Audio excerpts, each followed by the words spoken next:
오늘은 이제 요한계시록에 대해서 한번 이야기해 보려고 합니다. 3주 동안 이제 요한계시록에 대해서 한번 나아가 보려고 하는데요. 이제 저희가 오후 예배 때 한과가 남았는데 그 한과가 종말입니다. 종말. 그래서 오후 예배와 오전 예배가 좀 잘 매치가 되겠다 싶어가지고 이제 요한계시록으로 잡았고요.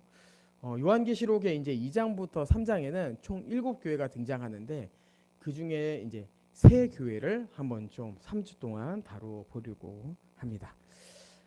여러분들이 생각하는 이 요한계시록의 이미지는 어떤가요? 요한계시록의 느낌. 아마 우리나라에서 요한계시록에 대한 이미지를 물어보면은 99%는 어렵다 혹은 무섭다라고 하는 게 이 요한계시록에 대한 느낌입니다. 왜냐하면요, 여기에 등장하는 많은 표현들이 무시무시한 표현들이 이제 많기 때문이죠. 근데 실제로 이것을 보면요, 어떠한 사실을 기록했다라고 하기보다는 이 안에 참 상징이 많구나 이렇게 이해하면 좋을 것 같아요. 상징이라고 하는 것은 현실과 다르다는 것을 의미합니다. 그러면은 왜 굳이 직설적으로 명시적으로 쓰지 않고 이렇게 상징을 많이 썼을까? 이것을 좀 한번 생각을 해봐야 되는데요. 요한계시록의 저자가 누구죠? 예, 그렇죠. 요한입니다. 예, 마태복음의 저자가 마태이듯이, 예, 에베소서의 저자는 에베소가 아니죠. 예, 약간 이런 게 좀 차이점이 있지만 어쨌든 요한계시록의 저자는 요한입니다. 이 요한이 요한계시록을 썼을 당시에요, 요한은 유배 중이었어요. 즉 로마에 감시를 당하고 있었다는 것을 생각해야 돼요. 그래서 이제 예, 감사합니다.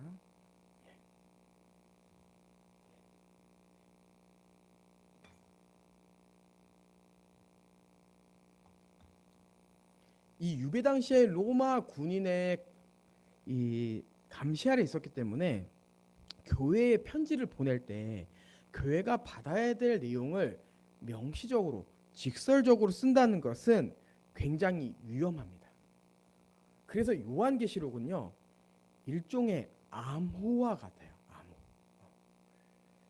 로마 군인들이 바로 이해할 수는 없지만 교회 성도들은 구약의 말씀을 통하여 이해할 수 있는 편지, 이것이 바로 요한계시록인 거죠.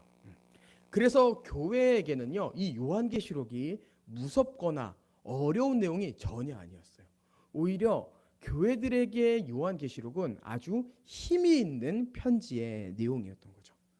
자, 그러면은 요한이 이 요한계시록을 통해서 무엇을 전하고자 했을까라고 했을 때 요한계시록 1장 1절을 보면요, 예수 그리스도의 계시라 이는 하나님이 그에게 주사 반드시 속히 일어날 일들을 그 종들에게 보이시려고 그의 천사를 그 종 요한에게 보내어 알게 하신 것이라, 이렇게 되어 있어요. 이게 무슨 얘기냐면은 하나님께서 예수 그리스도를 통하여 요한에게 속히 일어날 일들을 전하고자 하셨다라고 하는 거죠. 근데 여기서 많은 사람들이 이 속히라고 하는 단어를 예수님께서 재림할 때로 이해합니다. 재림할 때. 여러분, 그래서 어떻게 됩니까? 마지막 때 예수님 재림하실 때 용이 나타난대. 갑자기 막 나팔이 불면은 막 피가 나고 막 활이 쏟아지고 칼들이 넘쳐난대. 문자적으로 해석하고 그 문자적으로 성취되는 시기를 재림 바로 직전으로 보기 때문에 이러한 해석들이 나오는 거죠. 여러분, 근데 여기서 말하는 속히는요, 재림 바로 직전의 시기를 말하는 것이 아닙니다. 여기서 말하는 속히라고 하는 것은 바로 예수님이 이 땅에 오신 초림부터 예수님께서 이 땅에 다시 오실 재림을 이야기해요. 재림. 즉 요한계시록은요, 구약을 가지고 이 초림과 재림, 예수님께서 처음 이 땅에 오신 때부터 예수님께서 다시 오실 때에 살아가는 교회들을 위해 쓰신 암호화된 묵시 서신이에요. 이것을 우리는 기억해야 되는 거죠. 그렇게 본다면요, 이것은 우리에게 이 요한계시록의 일은 우리에게 미래이기도 하지만 여기서 우리가 반드시 기억해야 될 것은 우리가 지금 초림과 재림 사이에 살고 있지 않습니까? 바로 지금 이 시대에 일어나는 일이 요한계시록이구나 이렇게 이해해야 되는 거죠. 예, 이것은요 요한계시록을 자세히 해석하면은 더 많이 알 수 있습니다. 특별히 제가 이러한 부분에 있어서 하나 여러분에게 근거를 대주고 싶은 것은요. 이 편지를 썼을 때 제가 2장부터 3장까지 총 몇 교회가 등장한다고 했습니까? 7교회가 등장한다고 했죠. 근데 과연 소아시아에 7교회밖에 없었을까요? 여러분 아니에요. 소아시아에는요 더 많은 교회들이 있습니다. 근데 요한계시록은 상징으로 해서 의미를 나타낸다고 했잖아요. 이 7이라는 숫자 안에 상징적인 의미가 있는 거예요. 우리에게 7은 무슨 숫자입니까? 송 집사님에게 7은 어떤 숫자입니까? 어떻게 그렇게 거룩한 의미를 저 거기까지 갈 줄 몰랐는데 세상 사람들은 7을 어떻게 생각하죠? 행운의 숫자로 이해하죠. 예, 우리 송 집사님 너무 거룩하셔가지고 주의를 생각하시는. 예, 우리에게 이 세상 사람들에게 일반적으로 7은요 행운의 숫자입니다. 근데 유대인들에게도요 7은 굉장히 의미 있는 숫자예요. 우리에게 4는 뭐죠? 예, 죽을 4자죠. 근데 유대인들에게 4는요 죽음의 숫자가 아닙니다.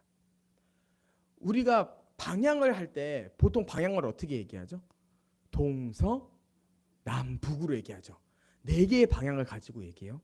즉 유대인들에게 4는요 만물을 의미해요. 만물을. 자, 여기서 이제 3은 뭐냐? 일반적으로 3에는 우리가 큰 의미를 두지 않습니다. 근데 성경적으로 3은 큰 의미가 있어요. 3 하면 뭐가 떠오르나요? 와, 맞아요. 3위 하나님이 떠올라요. 3위 하나님. 자, 하나님을 의미하는 3과 만물을 의미하는 4가 더해지면 7이 되는 거죠. 예. 그러니까 일반적으로는 7이 행운의 숫자인데요. 성경에서 7은 완벽한 숫자예요. 즉, 이 7교회에게 요한이 편지를 했다는 것은요. 소아시아에 있는 모든 교회가 이것을 돌려가면서 볼 뿐만 아니라 초림과 재림 사이에 있는 모든 교회여 이 서신을 읽고 깨어 있어라 라고 하는 게 바로 요한계시록이라고 하는 겁니다. 예. 자, 그렇기 때문에 우리는 요한계시록을 통해서 무섭고 어렵게 이해하기보다는 우리가 이 이미와 아직 사이에서 초림과 재림 사이에 살아가는 교회로서 어떻게 내가 살아가야 되지? 이런 거를 한번 고민하면서 말씀을 들으면 될 것 같습니다. 자, 그래서 첫 번째 교회 에베소 교회인데요. 이 에베소 교회는 성경 안에서도 많은 비중을 차지하고 있습니다. 특별히 에베소 교회를 보면 세 가지가 생각나는데요. 하나는 이제 바울이 3년 동안 이 두란노 서원에서 말씀을 가르쳤는데 두란노 서원 여기서 이제 말씀을 가르쳤어요. 여기서 그 두란노 서원이 있었던 것이 바로 에베소입니다. 그러니까 에베소는 바울이 3년 동안 말씀을 가르친 것이요. 그리고 또 바울은 사도행전 20장에 보면은 이 에베소 교회를 향해서 고별 설교를 해요. 이 고별 설교가 또 아주 유명해요. 세 번째는요. 이게 에베소서 1장에 나오는데 바울이 마게도냐로 갈 때 에베소에 대한 소식을 듣고 아들인 디모데, 제자인 디모데를 에베소 교회로 파송을 합니다. 그래서 바울은 마게도냐로 가고 디모데는 에베소 교회로 가요. 그래서 에베소 교회는요. 목회자가 디모데예요. 이만큼 성경적으로 많은 비중을 차지하고 큰 유익을, 큰 혜택을 많이 누렸던 교회인 거죠. 이러한 세 가지의 특징들을 생각해 볼 때요. 에베소 교회는 한 가지의 이미지가 딱 생각나요. 뭐냐면은 에베소 교회는 말씀으로 잘 케어된 교회구나라는 것을 생각해 볼 수 있어요. 그리고 이러한 상황은요. 지금 오늘 본문의 에베소 교회를 이해하는 데 도움을 주고 있는 거예요. 자, 이제 요한계시록에 보면은 교회에 대한 칭찬의 내용과 책망의 내용 이 둘 다 있습니다. 에베소 교회는 이 둘 다 있는 교회인데요. 칭찬받는 내용을 보면 이렇게 돼 있어요. 악한 자들을 용납하지 아니한 것과 자칭 사도를 하되 아닌 자들을 시험하여 그의 거짓된 것을 내가 드러낸 것과 또 내가 참고 내 이름을 위하여 견디고 게으르지 아니한 것을 아노라 이렇게 돼 있습니다. 자, 에베소 교회는요 앞에서 이런 얘기를 했습니다. 디모데가 목회자고 바울이 3년 동안 가르침으로 인하여서 말씀으로 잘 케어된 교회이구나. 그리고 바울은 이 에베소 교회에게 고별설교에서 사나운 일이가 이 교회를 잡아먹으려고 하니 3년 동안 내가 가르친 말씀을 항상 기억하라라고 각인시켰던 교회구나라는 것을 보게 됐죠. 근데 에베소 교회는 실제로 이 내용을 기억하고 꾸준히 살아가고 있었어요.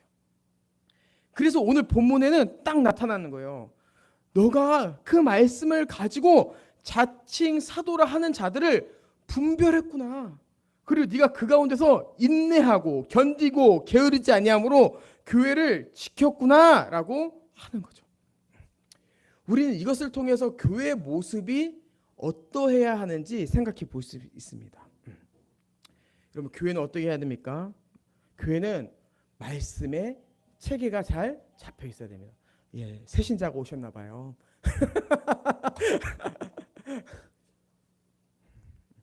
무슨 일일까요?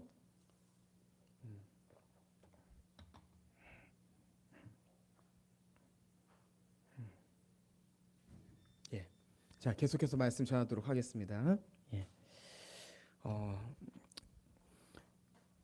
교회는요, 이 신앙 교리, 이 교리가 잘 잡혀 있을 때 교회를 지킬 수 있습니다.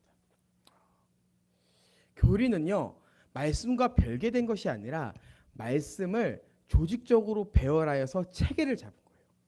이 체계는요, 평신도들에게는 어려운 내용일 수 있지만 이것을 자세히 보면은 우리가 신앙생활을 하는데 큰 뼈대가 되고 기준이 됨을 알 수 있어요. 그리고 이 기준이 잘 잡혔을 때 외부에 이상한 사람들이 와도 이거는 진리네, 이거는 거짓이네 라고 분별할 수 있는 거죠. 근데 이 교리가 잘 잡혀있지 않으면요, 교회가 기준이 없는 거예요. 어떤 사람이 와서 어떤 의견을 냅니다. 그래도 이럴 때는 좀 이렇게 해서 성도를 좀 챙겨야 되는 것 아닙니까? 근데요, 그때요, 사람을 챙기는 게 나쁜 것이 아니라 그 안보다 그 안이 말씀보다 위에 있으면은 이 교회가 말씀으로 설 수 없기 때문에 교회가 흔들릴 수 있는 거예요. 그래서 처음 의도는 아주 좋은 거죠. 그 사람의 마음을 알아주고 그 사람을 좀 더 안으려고 했고, 하지만 결과적으로 뭐예요? 이것이 하나님이 다스리는 교회가 아니라 사람이 다스릴 수 있는 교회가 될 수 있는 거예요. 그래서 교리를 교육하고 성도들이 교리를 배우기를 힘쓰고 그 교리를 가지고 기준을 잡고 교회를 지키는 것, 이것은 우리에게 있어서 너무나도 중요합니다. 이런 것 가운데 우리는 시험에 들지 않을 수 있고 하나님에 대해서 올바로 이해할 수 있고 그리고 그 가운데서 죄에 빠지지 않을 수 있는 거예요. 이것이 바로 초림과 재림 사이에 살아가는 교회의 합당한 모습을 우리는 기억해야 됩니다. 그래서 제가 오후 예배 때 우리 하나님 나라 관점으로 복음을 이해한다고 하지 않습니까? 이것이 가르치는 자의 입장에서 하나, 둘, 셋 이렇게 이야기하는데 이것이 가르치는 자의 입장뿐만 아니라 우리에게 있어서도 이 하나, 둘, 셋이 잘 잡혀 있었으면 좋겠어요. 자, 두 번째는요, 에베소 교회의 책망받은 내용을 통해서 좀 하나 더 이해하기 원합니다. 요한계시록 2장 4절부터 5절을 보면요, 그러나 너를 책망할 것이 있나니 너는 처음 사랑을 버렸느니라. 그러므로 어디서 떨어졌는지를 생각하고 회개하여 처음 행위를 가지라 이렇게 되어 있습니다. 여러분, 에베소 교회는요, 두 가지 지금 문제점이 나타났습니다. 첫 번째는요, 처음 사랑을 버렸다. 바로 구원의 감격을 잃어버린 것과 두 번째, 처음 행위를 가지라. 바로 순종하는 삶을 잃어버린 거예요. 여기서 순종이라고 하는 것은 바로 말씀에 순종하여 이웃을 사랑하는 삶을 말합니다. 여러분 이것은 앞의 내용을 생각하면요 조금 이상하게 들릴 수 있습니다. 오해할 수가 있어요. 왜 그러냐면은 목사님 분명히 에베소 교회가 말씀으로 잘 교육받았다고 하지 않았습니까? 에베소 교회가 교리가 잘 잡혀 있고 체계가 있는 자들이라고 하지 않았습니까? 근데 어떻게 구원의 감격을 잃어버리고 이웃 사랑하는 삶을 잃어버립니까? 하는 생각을 할 수 있어요. 여러분 근데 그럴 수 있습니다. 여러분 교리는요 말씀을 잘 이해하게 하고 우리를 사랑하는 삶으로 인도합니다. 하지만 이것을 필연적으로 일어나는 원인과 결과로 보면 안 돼요. 교리가 잘 잡혀있는 교회는 무조건 복음의 감격이 넘치고 무조건 순종한다? 여러분 틀린 말은 아닙니다. 하지만 그렇다고 맞는 말이라고 하기에는요 이 에베소 교회 모습을 통해서 다시 한번 생각해 보게 되는 거예요. 아, 건강한 교리가 있어도 복음을 제대로 이해하지 못할 수 있구나. 반대로 복음을 제대로 이해한다고 하지만 건강한 교리가 없을 때 내가 믿는 복음이 주관적인 복음이 될 수 있구나. 이 두 가지 구조를 항상 이해하고 있어야 되는 거죠. 여러분 우리는 어떠합니까? 우리는 복음을 잘 이해하고 있습니까? 그럼 우리는 복음을 잘 이해한 만큼 이웃을 사랑하고 있습니까? 여러분 우리는 이웃을 사랑하고 있습니까? 그러면 이웃을 사랑하는 만큼 우리는 구원의 감격을 가지고 있습니까? 우리는 하나님의 말씀이 진리임을 기억하고 있습니까? 저는 이러한 부분이 점점 교회에 다니는 횟수가 늘어날수록 점점 직분의 기간이 늘어날수록 내 자신을 속일 수 있다고 생각합니다. 아, 내가 그래도 목사인데, 아, 내가 그래도 장로인데, 아, 내가 그래도 집사인데, 아, 난 당연히 구원 받겠지. 아, 난 당연히 괜찮겠지. 그럼 저는 제가 설교 시간에 이런 말을 하기 너무 부끄럽지만요. 한국교회 많은 목회자들이 타락했습니다. 그리고 일반 뉴스에도 나올 만큼 많은 일들이 있었어요. 너무나도 부끄럽습니다. 그래서 이것을 이야기할까 말까 너무나도 고민했었어요. 구체적인 사건의 내용을 말하진 않겠습니다. 여러분 근데 이런 생각을 한번 해봤으면 좋겠어요. 그 목사님들이 왜 무너졌을까? 그 장로님들이 왜 무너졌을까? 왜 간통이 세상 사람이 아닌 이 교회 안에 들어와 죄의 항목이 되었으며 왜 음란이 세상의 죄가 아닌 목사들의 죄가 되고 장로들의 죄가 되었는가? 이런 거를 생각해 봤을 때 아, 이 두 개를 함께 가서 함께 지키기를 힘쓰는 것이 교회의 모습이구나라는 것을 우리는 생각해야 되는 거죠. 우리는 이 두 개를 항상 경계해야 됩니다. 그럼 우리는 이 두 개를 함께 가기 위해서 어떻게 해야 될까요? 요한계시록 2장 5절. 그러므로 어디서 떨어졌는지를 생각하고 회개하여 처음 행위를 가지라. 여러분 우리가 해야 될 것은 바로 회개입니다. 회개. 주님, 제가 잘 서 있다고 생각했는데, 제가 교회에서 잘 배우고 있다고 생각했는데, 주님 제가 교회에서 잘 섬기고 있다고 생각했는데 정말 제가 잘하고 있는지 주님 앞에 다시 한번 되돌아보겠습니다. 그리고 다시 한번 내가 지금까지 배운 복음이 내 머릿속에 갇혀 있는 것이 아니라 그 복음의 지식이 내 가슴에 와서 그 복음의 감격이 다시 한번 뜨겁게 타오르고 이 뜨겁게 타오른 이 감격이 다시 이웃사랑으로 흘러가 주님 기뻐하시는 교회의 모습이 되기 원합니다 라고 하는 거죠. 여러분 제가 이런 걸 좀 생각을 해봤어요. 저의 하나 좀 예전의 모습일 수도 있는데요. 주님 앞에 기도하겠다고 열심히 기도를 합니다. 통성 기도를 막 해요. 주여 주여 하는 거예요. 근데 어떤 집사님이 연락을 한 거예요. 화장실에 휴지가 없다고. 따르릉 따르릉. 여보세요. 화장실에 휴지가 없어. 나 좀 도와줘. 어떻게 해야 될까요? 화장실을 줘야죠. 어떡해요? 팬티로 닦고 나오겠습니까? 근데 이게 이 균형이, 신앙의 균형이 잘 맞지 않으면은 이게 잘못 갈 수 있는 거예요. 어떻게요? 아니 기도 중에 전화하면 어떡해? 우리가 왜 기도하는 거예요?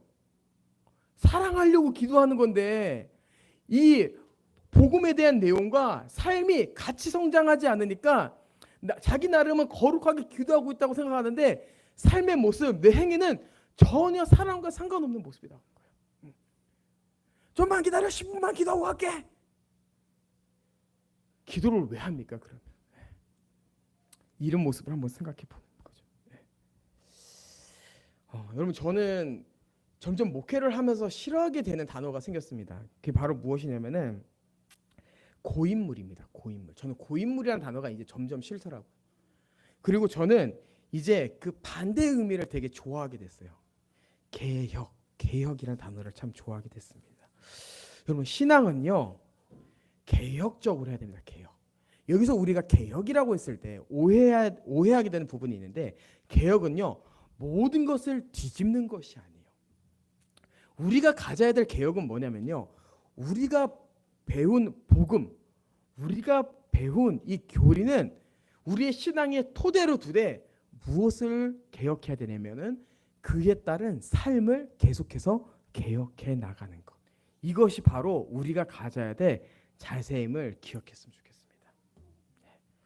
여러분, 성경의 많은 인물들이 초반에는 주님을 따른다고 했지만 결국에 자신의 믿음을 지키지 못하고 하나님을 떠났습니다. 우리가 그러한 길을 걸어가지 않기 원합니다. 잘 배우고 잘 실천하고, 그래서 주님이 기뻐하시는 교회, 주님이 기뻐하시는 성도가 되어야 되는 거죠. 그렇게 살아갈 때 우리가 맞이하게 될 결과는 무엇입니까? 요한계시록 2장 7절. 귀 있는 자는 성령이 교회들에게 하시는 말씀을 들을지어다. 이기는 그에게는 내가 하나님의 낙원에 있는 생명나무의 열매를 주어 먹게 하리라. 그러면 성경에 생명나무는 2번 나옵니다. 첫 번째는 에덴 동산에 나오고요. 두 번째는 요한계시록 20장에 새하늘과 새 땅에 있는 나무를 이야기할 때 생명나무를 얘기합니다. 이 생명나무의 역할은 하나입니다. 그 동산에 있는 모든 생명체에게 생명을 공급하는 거예요. 그리고 그 생명을 공급하는 이유는 무엇입니까? 바로 영원한 생명을 누리게끔 하는 거죠. 여러분, 하나님께서 이 복음을 가지고, 또한 이 복음을 가지고 열심히 살아가는 성도에게 영생을 주신다고 약속하십니다. 그리고 반대로 에베소 교회에게 너가 이렇게 하지 않을 때는 촛대를 옮겨버린다고 얘기하세요. 즉 교회적 존재, 교회를 없애버리겠다라고 말씀하시는 거죠. 그럼 우리가 이 촛대를 옮기는 결과가 아닌 이기는 자로서 낙원에 있는 생명나무의 열매를 주워 먹고 영원의 생명을 누리는 우리가 되길 원해요.